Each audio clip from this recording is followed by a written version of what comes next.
Brian Fargo, and without him, none of this would have been possible. So, a round of applause for Bertie, please.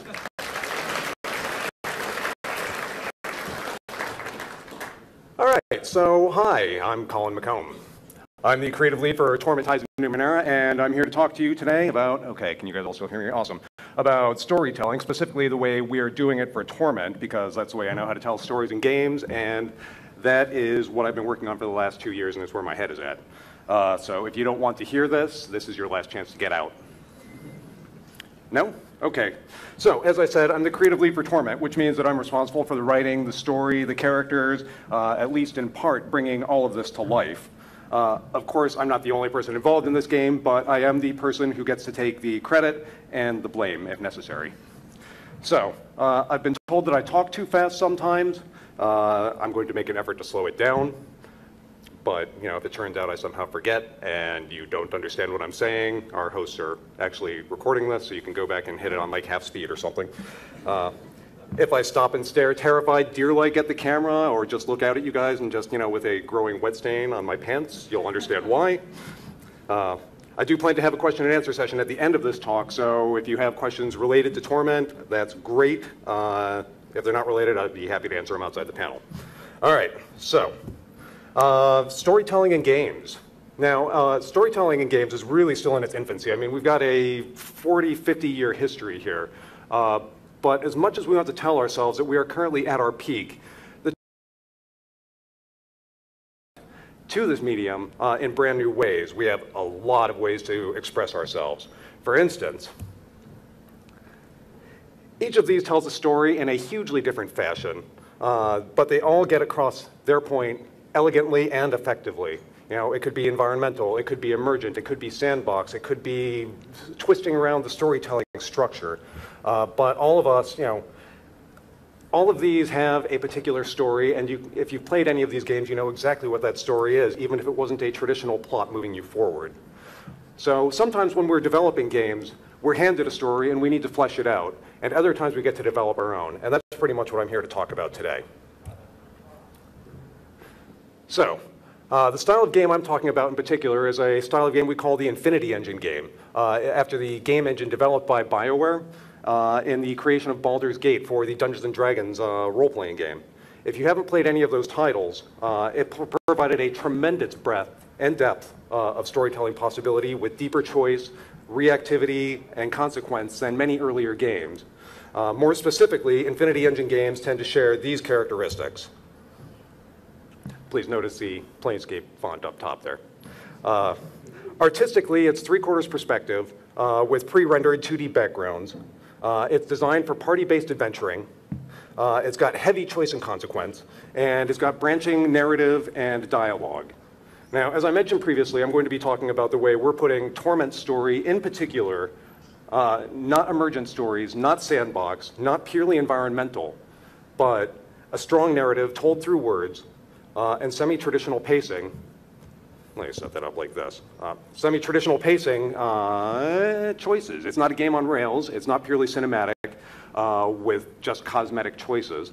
It's a deeply interactive story that changes based on your actions. We hope to make a replayable game that has enough reactivity that it would be a significantly different experience each time you play through. That's the kind of game we're developing with Torment Tides of Numenera. And, well, it's sort of a thematic sequel to Planescape Torment. So we're targeting hundreds of thousands of words in the finished product, and localization is going to be really, really expensive. So what do we have to do if we're going to live up to this promise? Well, here's what we've done. This is our starting team. So, Torment started small. Brian Fargo, leader of An Exile, asked me if I'd like to develop a new Torment game. After I went and changed my pants, I said, yes, I would be delighted to do that, but only if I can bring Adam Heine along. He's now our design lead. He's fantastic. Kevin Saunders joined us on the recommendation of Chris Avalone, who was the lead designer of Planescape Torment. And then Thomas Baker is our associate producer, and he helped us manage the Kickstarter. So we raised a pile of money, which was incredible. If you guys are backers, thank you so, so much. But because we're developing the thematic successor to this game, broadly considered to be one of the very best narrative RPGs ever made, we needed to analyze what made it the experience it was. So before we launched the Kickstarter, I mean, hell, before we even decided on the world we were going to use, we needed to have a concrete grasp of what it was that was so evocative about the first Torment, and what made it so beloved so many years later. So to that end, we built the 4 pillars, and these guide us in the continuing development of our game. So, the themes we chose form an integral part of the story. Without them, we'd just be another hack and slash dungeon crawler, and not that there's anything wrong with that, but that's not a Torment game. So, we wanted to make sure that we could explore deep questions, that we could explore universal questions, that we could hold all of this against a backdrop of suffering, because, the game is Torment. So to that end, we chose these 3 themes. We chose legacy. What does one life matter? What are the questions that we ask? What are the actions that we do? And what lives on after us, after we're dead? We chose abandonment. Whether it's of a person, a place, or a thing, how does that impact you? How does it impact the world around you to know that these things have been used and taken and abandoned and cast aside? And then the third one is mystery. Not every question gets an answer. Some aspects of the games will raise questions, rather, and as with life, will leave you wondering with some of them. Sometimes we'll reveal more lore to you. But in a world that has seen 1 billion years pass from now, there's going to be some answers that are never resolved. So every bit of the story that we have echoes these themes. For every character, every situation, and every area carries this reflection. Some of these are more overt than others, but we look at every experience our players will have through the lens of our 3 themes. So I do need to make a note of caution here. We're not going to make this like a bludgeon, like, oh, everybody you talk to is going to say, what does one life matter? Let me tell you what my life matters. We're not going to do that. We want to be subtle. We want to interleave these themes without shouting them to the skies, but still make them an integral part of the story, so that when you walk away, you'll say, yes, I can tell you exactly what those 3 themes were about, without anybody actually coming right out and saying, here's what we're doing. So, slide 2. So as Adam and I began talking about Torment, my old friend and TSR coworker, Monte Cook, had just finished his Numenera Kickstarter. I'd been lucky enough to be involved in the playtest for that, and it was obvious that his story and his world held just a huge, rich narrative potential. Its fundamental principles still echo with us here today. We all seek the future. We all want to dream. We all want to know that we survive. And plus, I add, the whole world is weird and imaginative as hell. The impetus for the setting is Arthur C. Clarke's third law, which is, of course, any sufficiently advanced technology is indistinguishable from magic. The setting is the 9th world. It's Earth, 1 billion years in the future. For context, that's about the distance between us and multicellular life beginning. So, long time. So on Earth, great civilizations have risen and fallen. Not all of them have been human. Some of them were star lifters, able to shape whole solar systems, break down planets for fuel, or to build, build massive structures deep out in space. Some of them were able to twist time and space itself to explore new dimensions, to reach all the way across the galaxy and possibly all the way across the universe. One civilization made Earth the central hub of a vast interstellar, possibly intergalactic empire. Some of them unlocked the basic codes of life, and one of them spilled a cloud of nanomachines across the world that still persists to this day. These civilizations are all called the prior worlds by the humans who recently reappeared on the planet. The humans of the 9th world don't know what these civilizations were, or what they did, or why they disappeared. All they know is they just left this junk behind them. So some of this technology still functions, like the nanite cloud, for instance. It fills the world with its influence and the relics of these past ages. To the humans, this technology is obviously like magic. It's so far removed from our abilities, it might be like magic as well. New people live amidst the dust of these vanished empires, and the miraculous tools of the forgotten past lie among the ruins for enterprising wanderers to pick them up, or for the unwary to trigger their effects. And these things are called the Numenera. These things include things like memory ants, which you can spill across a page. They'll devour the text, and then you gather them up and you throw them across another page, and they'll write the text there. Or maybe you might find a plasma propulsion module, but you wouldn't know that because you're a citizen of the Ninth World, so you'd say, oh, sweet, this thing shoots out a beam of super heat. I'm going to attach it to a spear and stick somebody with it. If you're a farmer, you might attach a functioning automaton to your plow and drag that across the field, or you might go across a bridge of coherent light to reach the market.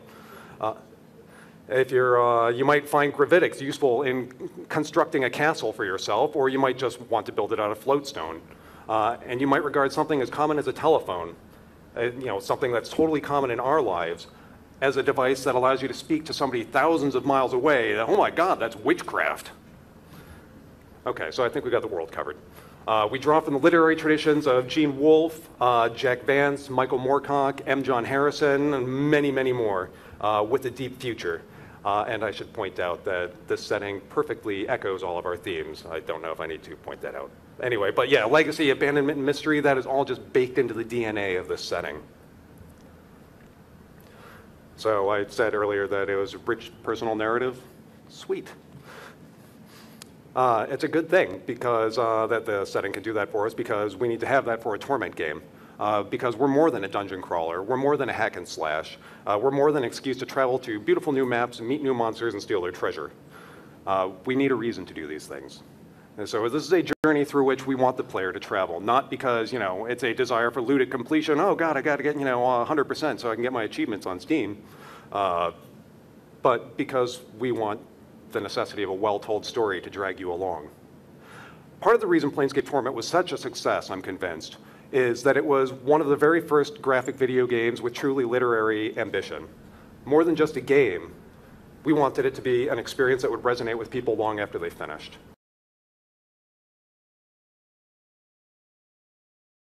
Earned him the name the Changing God, but for all his genius, he didn't know at first that when he left a body, a new consciousness is born within it.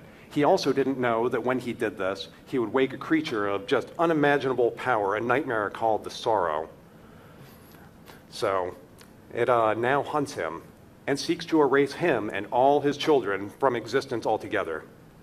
So the Sorrow eventually, or the Changing God eventually did learn all of these things, and his mistakes have now haunted him for the course of his long, long life.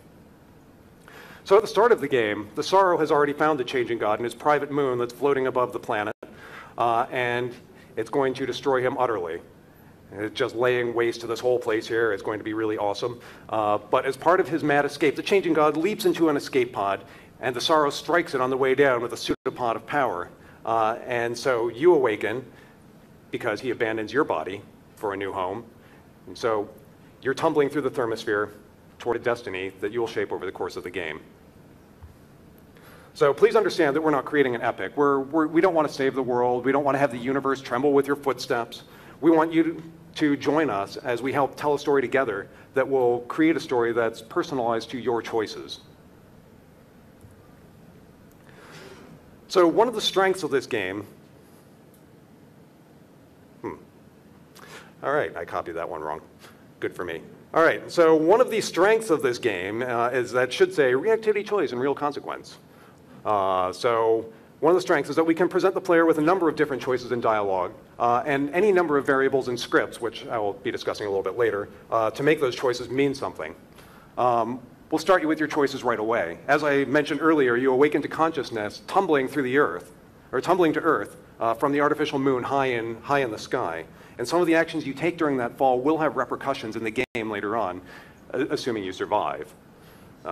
Because we are actually not shying away from killing you if you make foolish choices. We do have permadeath in the game. I mean permadeath like, oh crap, I gotta reload, not like I've gotta start the game over again, because that sucks.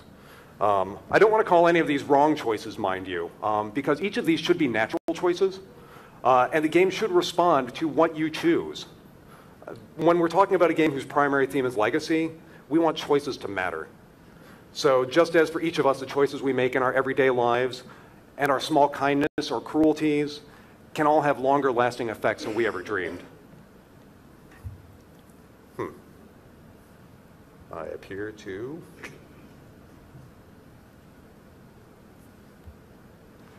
Awesome. Okay, so I totally dropped some stuff out. So I spent a lot of time talking about our 4 pillars, but that's because they really are the foundation for everything else that we want to do with the story in this game. Without them, we could easily stray into making something else, something that might be cool, but something that isn't Torment. So what follows is important to us, and to anyone who wants to do storytelling in their own games, obviously. But it's our intent that these things be a natural outgrowth of the principles I've described, that they flow organically from them.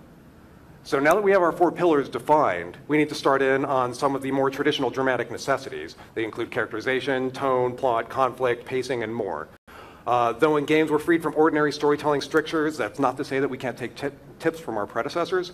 Thousands of years of human storytelling has taught us a few new tricks, and we'd be foolish to ignore the wisdom that they bring to the table. So developing believable, entertaining, and relatable characters is one of the crucial tasks in telling a story. Without these characters, you've created a plot-driven story, and the choices become more cerebral. They become less personal. On the other hand, if you develop characters to whom the player can form an attachment, the stakes become much, much, much higher. So where do you start with creating characters? Other writers and narrative designers may have different methods, but what I tend to do is I start with a template based on a person I know, or a character in a book, a truly evocative image, or a lyrical piece of text. And then I start bending, breaking, twisting, adding a little more here, taking a little more away here. Sometimes I do it with a scalpel, sometimes I do it with an axe. But I always start with the vision of the character in mind, and their stories and voices come from that. And I was supposed to have a picture of one of our companions here, so pretend it's Matkina up there. So this different woman up here is Matkina, and she's an assassin. Her original inspiration was Angelina de Grizz. I don't know if any of you read Stainless Steel Rat by Harry Harrison. No? Okay. Anyway, it was pretty good. She's an utterly amoral mastermind and thief who was the foil for the main character and later became his wife. Our Matkina was originally going to have a name that meant mask in a different language, and this would have been a clue as to her true identity.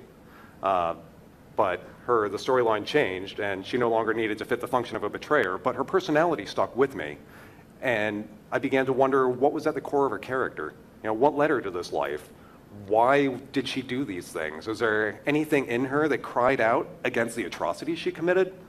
You know, how can you help her redeem herself? She's been a really, really, really bad person. So how would you help her redeem herself, and what would it cost you to do that? Answering these questions in the context of the overall story has made her character branch in some very, very interesting ways, such as... Anyway, I don't want to spoil it. So, developing a protagonist is both simple and maddeningly complex. It's, you want someone who is a believable stand-in for the character, but at the same time, you know, that means you need to make a relatively broad canvas for the player to paint on. I should point out, you'll notice that we've got both a male and female. Here, we made that explicit choice very early on because we wanted to ensure that we actually appealed to everybody. We wanted everybody to feel like they're welcome to play our game so that this would be a truly human experience open to everybody. But to develop the character, we need to provide a backstory, which hopefully I've done previously. Right. Good. Okay. So you don't want the canvas to be too blank, mind you, okay? If you do that, you wind up with a character who's really not much more than a collection of weapons and grunting noises. So we develop abilities for the character. It's more than just the powers, one hopes. More than just a recitation of the stats, but something that sets this character apart from others in the world. It becomes part of the storytelling, the way you build these powers out. In theory, you know, this is part of the choice matrix that the player makes throughout the game, advancing through the world, and these abilities should serve to advance that story as well. Oh, here's my drama slide. All right, I'll just let you guys read that for a second. I was really proud of that. All right, so anyway, every good protagonist requires somebody who's going to work against them. Oh, I probably should have warned you about that.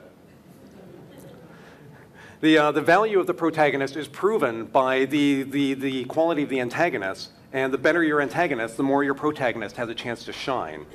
I believe very, very strongly, very, very strongly, that an antagonist should not just be an evil, cackling villain whose only goal is to be evil. Very few people wake up and say, you know what, I think today I'm going to destroy the world. Yes, all that is good will tremble before me.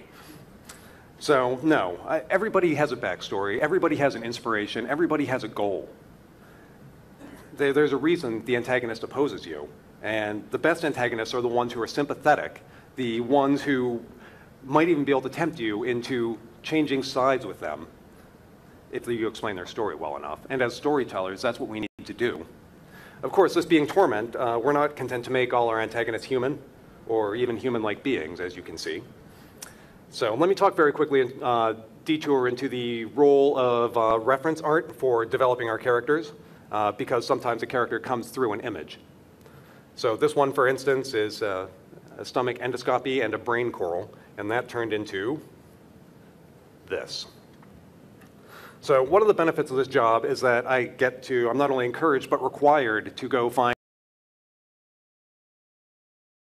interesting images and things that I can show to our artists for inspiration for them. So that was inspiration for the Bloom, which is a hyperdimensional predator that's the size of a small city. Its tendrils reach out through the dimensions, and intrepid merchants and explorers use these tendrils to travel to strange new worlds and bring back unique artifacts. So this is what Chang-Wan, one of our concept artists, created for us. This enormous creature crawls through a ravine near the city of Sagas Cliffs, headed toward the ocean, centimeter by centimeter, over the course of centuries. The nearby city above throws its garbage and its refuse down, both literal and human refuse. And lost people, criminals, madmen, artists, monsters, and runaways all make this place their home.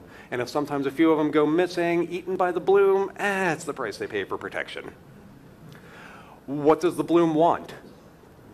Well, it wants to feed. Pretty much that's all anything wants to do.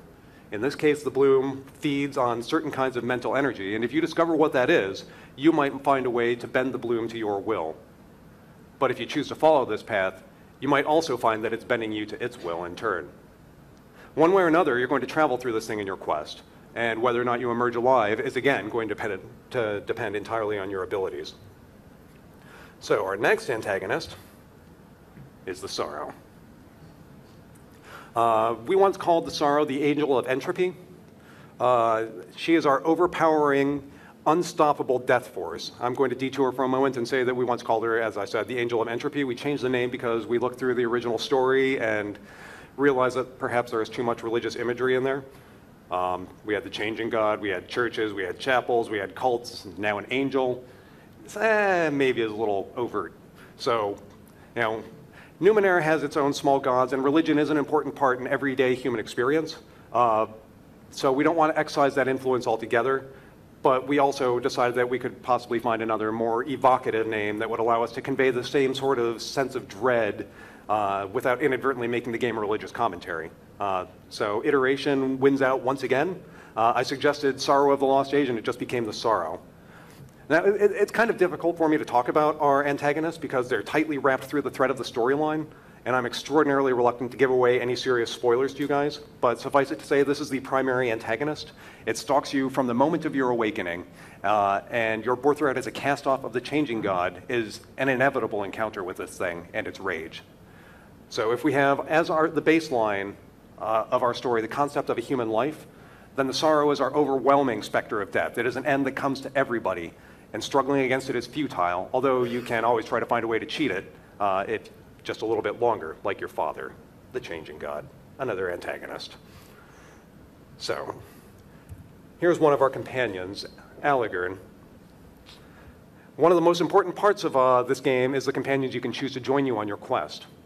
They're mirrors on the world for you. They're the human touches that provide the reaction, the instant reaction, back to your player, or your player character. If they're tremendous jerks and they're like, dude, that was awesome, then you know that you've done something really jerky. On the other hand, if they're sympathetic and they're kind characters and they are also like, then you also know that, again, possibly you've been a tremendous jerk. So in some senses, they require more careful planning than the protagonist because they need to have believable motivations. Their choices reflect yours. They need to have utility for your adventure, or barring that, they need to have an overwhelmingly cool story that you just have to see through to the end, so you'll keep them in the story. Ideally, both. but they also react to your choices. You can help them by completing their quest, by treating them well, by allying with them against their enemies, or you can abuse the hell out of them. You can ignore their quests, you can destroy their hopes, you can belittle them to other people, and sometimes you might need to abuse them to get ahead. Other times you might find that helping them is bad for the world at large, and sometimes you might just want to sell them. And you can do that. Weighing choices for your companions, though, is a crucial part of determining your legacy. Still, you can't have a believable world or a breathing one without a cast of supporting characters with unique personal voices. So although their dialogues are significantly smaller than the companions or the antagonists, in general, they provide us with the life for the world. So this fellow on screen here, at the very top with the feather in his cap, is Artaglio. He's the leader of a band of mercenaries who fled a raging, endless battle led by your cast-off siblings. And he's afraid that the Bloom wants to devour him. But despite his abuse at the hands of your kind, he's still a pretty affable, friendly fellow, and he's possessed of a mordant humor and a quick wit. So even after everything, even after all the terrible things that have happened to him in his life, he still wants to find a way to be the best person he can be, and if that means he's drunk all the time, so be it. So you might be able to take advantage of his good nature, but he'll be just as happy to take advantage of yours. Now, same slide. You can't describe emotions or feelings to the player. If you look here on the last cast-off, who is you, we're not saying, you feel bad about this. We don't want to ascribe emotion to the player because it's cheap and degrading to tell the player how they feel at a particular moment. You know, when the game has no idea if you actually feel that way in real life, and we're saying, you feel bad. No, I don't. Please don't. I want to avoid doing that to you guys. You know, we want to build our pathos through developing a proper tone in the game. So what kind of tone are we looking for? Well, it's a Torment game. So we're looking at something that's dark and adult, and I don't mean it's all like grim, dark tragedy all the time. But we do want to build on elements of horror and suffering, drama and tragedy. So we want the player to feel invested in our characters. We want to make sure that one of the best ways we can do that is to put our characters in peril. So the game can't all be a single tone, just as a piece of music can't all be a single note. It can, but it's not going to be enjoyable to listen to. So instead we want to interleave the tone with some lighthearted moments, most of which will come through companion interaction and with the NPCs you encounter. For example, we have a pair of doctors in the Bloom who could best be described as morally gray mad scientists. They're really enthusiastic in their work, and because of their enthusiasm, they're a little less ethical than they could be. But they'll happily work on you and your companions with knives, hammers, and saws, digging out the answers that you're looking for. But they're unflaggingly polite, cheerful, dedicated to their work. Even if they barely acknowledge they've been exiled to one of the worst places in our game, and they're surrounded by the fruits of suffering. And what I'm saying is that I laughed all the way through writing them, and I hope that when you encounter them, you'll laugh too. All right, so we have a pretty big writing team. We added a few more writers during our Kickstarter campaign as stretch goals during the process, a couple afterward. Many of them have already contributed their portions to the project, and some of them continue to be involved. Some of these people contributed high-level ideas, area designs, companion sketches. For instance, Chris Avalone contributed the template that we're using for our first companion. He's a suicidally brave warrior with a truly awesome twist, which, again, you're going to have to play the game to find out. These are all incredibly great things for us to have, by the way. But now that we're past the conceptual stage, we're focusing specifically on conversation authoring, and that's an entirely different monster. So our primary narrative team right now consists of Adam, George, Nathan, me, and we just added Gavin Jurgens Fury to the team. He'll be starting next month. So with such a large team, obviously we need to have some standards. In order to make sure all of our writers know how to use our conversation authoring tools and to write to the proper tone, we've developed this enormous document. This is actually only the first page of 3 pages of the table of contents. It runs about 64 pages right now. It's pretty big. It's kind of daunting, but it's also essential for us to make sure that our many words conform to the similar ideas and don't break anything major, because there is nothing like reaching a release date and discovering that everything has gone terribly awry deep within the game. So this is actually the impetus for this entire talk. I mentioned before the importance of developing tone, but it goes beyond that. Part of developing tone is accurate word choice. When writing, not only do we need to be evocative, we also need to consider with every word what the player experience is going to be in the game. There's no use in having standards, tones, characters, everything I've talked about before if we can't string it together to create a coherent player experience. So part of this is setting expectations through judicious word choice, and that's what happens in this very next slide. So I was writing the very first dialogue for the game here, which I guess you guys get to see for the very first time. I mentioned before the importance of, oh wait, no. So I was writing this, and you see there in node 3, it says, look at this body. I had originally written, look at my body. And Adam said, you know, Colin, I'm pretty sure it should be your body. And after some back and forth, I was holding fast. He dug out an example of Planescape-Torment where it was all, second person, and I had to admit he was right. But I really, really, really didn't want to make that narrative interjection at that point, saying, look at your body, says immediately right there, hello, I'm a narrator. I'm standing between you and the story. So I changed it to look at this body. And suddenly that turned into an accidental thing because the body you're in right now is a cast-off body, right? And it's a body that you will be traveling out of in the game. And suddenly that turns into a whole player expectation and experience where we say this body is not exactly yours. So, it was a nice happy accident, but that's one of the great things about writing. So the important part that I'm making in this is that we have extensive team review.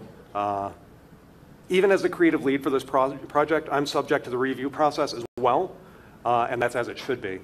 While I may be in charge of the overall creative vision for this game, it's important that I keep my stories and my dialogues and my tone all coherent with the rest of the game so that my conversations are not only playable, but that I'm making sure that I am of a piece with everybody else on this project. Possibly one of the hardest parts of this project is the pitched on Kickstarter, Jesus, 2 years ago. Our first in-game conversations were written over 18 months ago. You may have seen some of that from our first glimpse trailer. That work has been used, modified, updated, twisted, and it won't necessarily appear in the final. You once saw it in the trailer, but the germ of it is all still there. So let's put all of this together. We're using the Obsidian Editor dialogue tool. Thanks, Obsidian. It's a real blessing for us to be able to use something like this. It allows somebody like me who's got much less programming experience than other people on the team to develop a dialogue that looks like this. Everything in blue is the player stuff. Everything in red is the narrative that appears on the screen there. And so this allows us to put our actual dialogue standards into practice. I'm not going to go through everything here because I see I'm starting to run out of time. So this is what a small dialogue looks like. They get pretty big. So I recently read a story on Reddit about somebody who got a Planescape-Torment tattoo because it spoke to them about pain, about the flesh remembering, and about prevailing through toxic relationships and coming out the other side stronger and better and wiser. One of the best things about this team that we're on right now is that no one here on the project is for personal aggrandizement. No one here is, we're all trying to just be a team and to make this game. None of us have an ego when it comes to talking to each other because we just want to make a worthy companion to Planescape-Torment, something that people will be talking about 20 years later, something that people will look back on in 20 years and say, yeah, this helped me see the world through different eyes. This helped me survive through difficult times. Our question is, what does one life matter? We're not sure, but as storytellers, we can ask for nothing better than to make an impact in your lives. Thank you.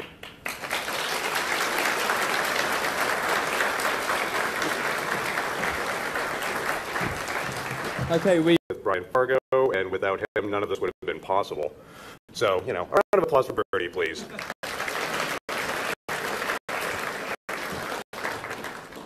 All right, so hi, I'm Colin McComb. I'm the creative lead for Torment Numenera, and I'm here to talk to you today about, okay, can you guys also hear me? Awesome. About storytelling, specifically the way we are doing it for Torment, because that's the way I know how to tell stories in games, and that is what I've been working on for the last 2 years, and it's where my head is at. So if you don't want to hear this, this is your last chance to get out. No? Okay. So, as I said, I'm the creative lead for Torment, which means that I'm responsible for the writing, the story, the characters, at least in part, bringing all of this to life. Of course, I'm not the only person involved in this game, but I am the person who gets to take the credit, and Torment story in particular, not emergent stories, not sandbox, not purely environmental, but a strong narrative told through words and semi-traditional pacing. Let me set that up like this.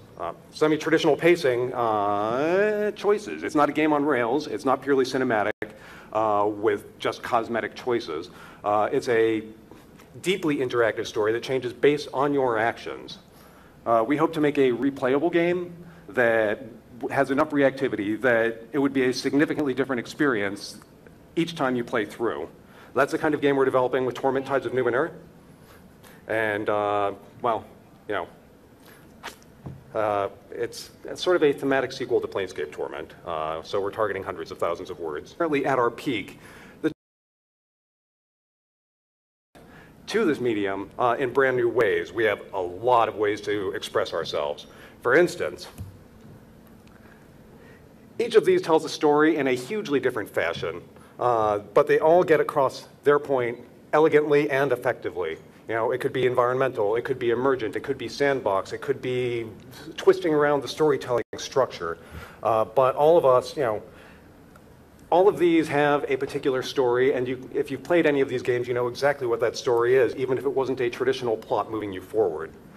So sometimes when we're developing games, we're handed a story and we need to flesh it out, and other times we get to develop our own, and that's pretty much what I'm here to talk about today.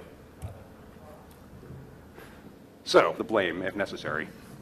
So, I've been told that I talk too fast sometimes. I'm going to make an effort to slow it down. But, you know, if it turns out I somehow forget and you don't understand what I'm saying, our hosts are actually recording this, so you can go back and hit it on like half speed or something.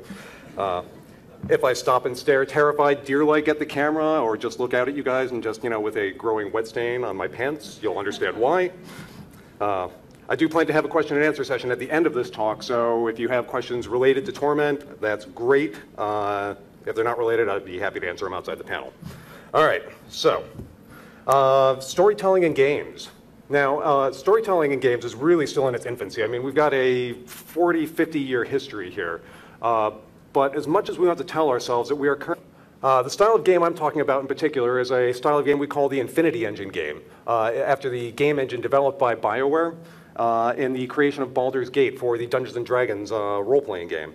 If you haven't played any of those titles, it provided a tremendous breadth and depth of storytelling possibility with deeper choice, reactivity, and consequence than many earlier games. More specifically, Infinity Engine games tend to share these characteristics. Please notice the Planescape font up top there. Artistically, it's three-quarters perspective with pre-rendered 2D backgrounds. It's designed for party-based adventuring. It's got heavy choice and consequence, and it's got branching narrative and dialogue. Now, as I mentioned previously, I'm going to be talking about the way we're putting